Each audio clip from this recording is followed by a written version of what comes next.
आपण पाहतोय बारामतीसाठी आता सुनेत्रा पवार यांनी आपला अर्ज जो आहे तो दाखल केलेला आहे आणि आपला अर्ज दाखल केल्यानंतर आता सुनेत्रा पवार बाहेर निघत असल्याचं आपण पाहतोय। उपमुख्यमंत्री एकनाथ शिंदे असतील, चंद्रशेखर बावनकुळे असतील, यांची उपस्थिती इथे दिसते।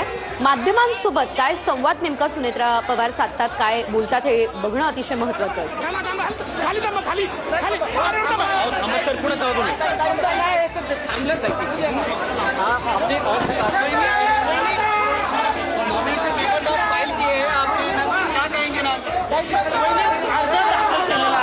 बारामती पोटनिवडणुकीसाठी सुनेत्रा पवार यांनी आता आपला उमेदवारी अर्ज दाखल केलेला आहे।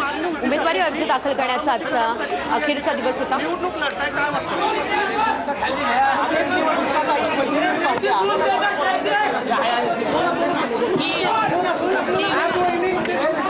राजकीय जीवनातली अतिशय कठीण निवडणूक आहे।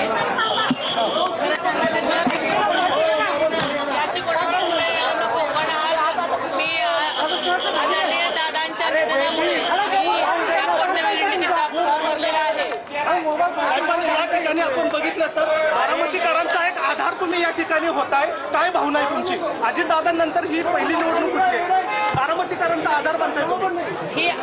ही निवडणूक माझी नाही, ही निवडणूक बारामतीकरांची आहे आणि बारामतीकरांनी ही निवडणूक हातात घेतलेली आहे। कारण बारामती म्हणजे अजितदादा आणि अजितदादा म्हणजे बारामतीकर होते।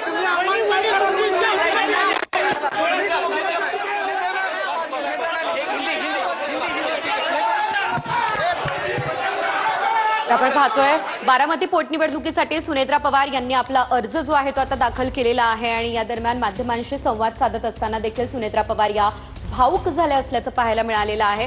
ही माझी नाही, बारामतीकरांची निवडणूक असल्याचं सुनेत्रा पवार यांनी म्हटलेलं आहे। शिंदे आणि बावनकुळेंच्या उपस्थितीमध्ये सुनेत्रा पवार यांनी आपला उमेदवारी अर्ज हा दाखल केलेला आहे। अर्ज दाखल केल्यानंतर आता सुनेत्रा पवार निघाल्या असल्याचं आपण पाहतोय। आज सकाळपासून आपण जर बघितलं तर सुनेत्रा पवार यांचा हा दौरा सुरू आहे। 23 एप्रिलला ही निवडणूक पार पडणार आहे। 4 मेला निकाल सुद्धा हाती येणार आहे। मात्र एकंदरीत आपण जर बघितलं तर 9 तारखेपर्यंत नेमकं काय घडतं हे अतिशय बघणं महत्त्वाचं असेल, कारण ही निवडणूक बिनविरोध व्हावी यासाठी मोठ्या प्रमाणात प्रयत्न जे आहे ते केले जात आहे। मात्र तरी देखील या ठिकाणी उमेदवार जो आहे तो काँग्रेस देखील देणार असल्याचं आपण पाहतोय। लक्ष्मण हाके निवडणुकीच्या रिंगणात उतरणार होते, मात्र त्यांनी माघार घेतलेली आहे। दत्तात्रय भरणे यांनी त्यांची समजूत काढलेली आहे, मंदरणी केलेली आहे। त्यामुळे आता ही निवडणूक बिनविरोध होणार का हे बघणं महत्त्वाचं असेल। मात्र सध्या तरी ती शक्यता धूसर असल्याचं आपल्याला बघायला मिळत आहे। मात्र एकंदरीत आपण जर बघितलं तर बारामतीची जागा ही अजित पवार यांच्या निधनाने रिक्त झालेली होती। साहेब आज बावनकुळे साहेब सुद्धा या ठिकाणी आलेले होते।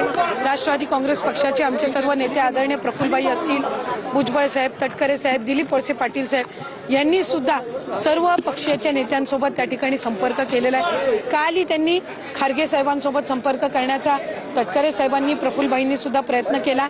याआधी दिलीप वळसे पाटील साहेब असतील, भुजबळ साहेब असतील यांनी सुद्धा त्या ठिकाणी वेगवेगळ्या पक्षाच्या नेत्यांसोबत, मग उद्धव बाळासाहेब ठाकरे साहेब असतील यांच्यासोबत वगैरे त्या ठिकाणी त्यांनी संपर्क केला। त्यांनी त्या ठिकाणी सहकार्य दर्शवलं। वेगवेगळ्या ज्या राजकीय छोटे मोठे पक्ष आणि संघटना आहेत यांनी सुद्धा आज आदरणीय सुनेत्रा काकींना त्यांनी बिनशर्त पाठिंबा दिलेला आहे। आम्ही त्यांचेही या निमित्ताने आभार मानतो आणि ही निवडणूक बिनविरोध व्हावी अशीच आमच्या सगळ्यांची तरी सर्व राजकीय पक्षांना त्या निमित्ताने भावनिक विनंती राहील। काँग्रेसकडून उमेदवारी अर्ज दाखल करण्यात आलेला आहे। आम्ही तरी त्यांना त्या ठिकाणी त्यांच्या वरिष्ठांना आमची विनंती आणखी सुरू आहे की दादांचं जे अपघाती निधन झालं त्याच्या पश्चात दादांच्या सगळ्यांसोबतच सलोख्याचे संबंध राहिलेले आहेत। काँग्रेस आणि राष्ट्रवादी काँग्रेस पक्ष यांनी आघाडी म्हणून सुद्धा 15 वर्ष आदरणीय अजितदादांचे सहकारी म्हणून ते त्या ठिकाणी राहिलेले आहेत। त्यामुळे त्या सगळ्या याचा सकारात्मक विचार करून त्यांनी आदरणीय सुनेत्रा काकींची निवडणूक ही बिनविरोध करावी अशी आमच्या सगळ्यांची त्यांना विनंती।